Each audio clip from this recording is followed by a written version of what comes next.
Punta naman tayo sa eSIM versus physical. Pero magfo-focus na lang tayo sa eSIM kasi pagdating sa physical, iyan naman yung mga nahawakan mo eh. So alam mo na kung paano yan gamitin.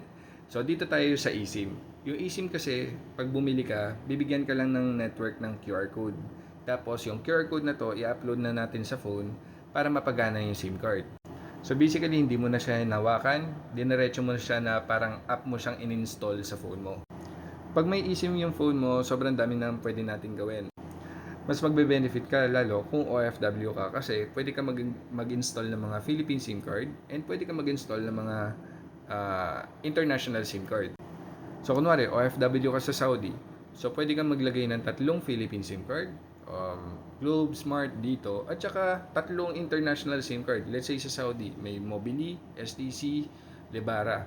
Tapos, since up to 10 eSIM yung pwede natin ipasok, kunwari, nag-travel ka Bangkok, let's say sa Vietnam, Bangkok, Thailand, at iba pang mga bansa, let's say sa Europe, pwede ka mag-avail ng additional international eSIM kung saang bansa ka pupunta or magta-travel.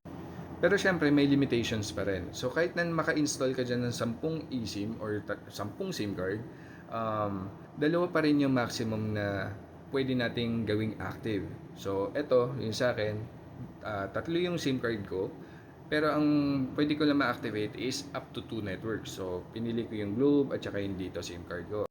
Okay, kunyari OFW ka sa ibang bansa, ang maganda kasi dyan, pwede kang mag-install na lang ng Globe One app or Dito app, tapos pwede kang bumili ng eSIM sa shop nila, sa online shop. So hanapin mo lang yung eSIM, ang presyo lang nito is 79 pesos. So i-convert mo lang sa currency mo, tapos gamitan mo ng international ATM card kung nasa bansa ka or Philippine ATM card kung meron kang Philippine Bank. Tapos yan, may matatanggap kang QR code dun sa email mo, i-upload mo lang sa settings ng phone mo para ma-activate mo na yung Dito eSIM.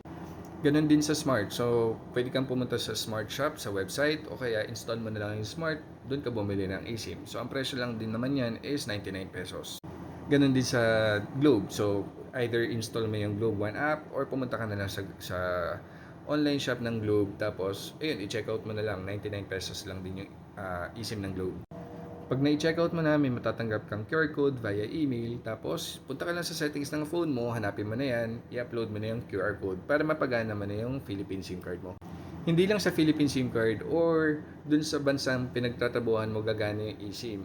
Actually, pwede ka rin mag-avail ng international eSIMs kung magta-travel ka sa iba pang mga bansa. Kunyari, kahit anlin dyan. So, lahat ng mga bansa almost supported ng mga international eSIM providers. Tapos, pwede kang mag-avail, kunyari, nasa Pinas ka pa lang, gusto mong mag-travel sa China or sa Thailand, Vietnam.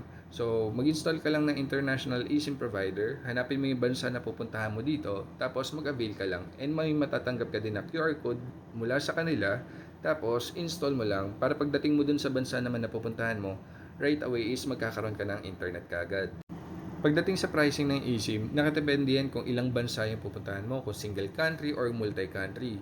Tapos nakadepende din kung gaano katagal, ilang gigabyte of data, or unlimited plan yung i-avail mo. So, nakadepende sa lahat ng plan. Tapos, nakadepende din sa kung anong international eSIM provider. Kasi merong Monty eSIM, Airalo, so marami yan. So, nandun lahat yan sa Google Play Store. So, ikaw nang bahala maghanap kung alin yung mag-work sa'yo at saka kung alin yung mas mura na papalo dun sa budget mo. Yan, andyan yung sa kanin yung pricing niya. Ito na may unlimited plan base sa single country which is yung Vietnam. So, unlimited for 5 days, $25. So, depende din. So, andito yung single country. Ito naman yung multi-country. Tapos, ito naman yung global. Kung sa region naman, so ganito rin naman sa ibang mga international eSIM providers, meron nakaset na ganyan.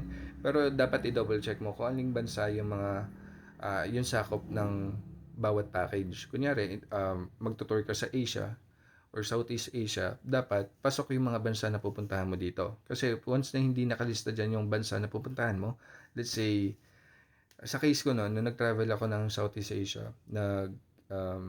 Thailand, Laos, Cambodia, Malaysia, Singapore, and Philippines. So, nag-avail ako ng Asia plan.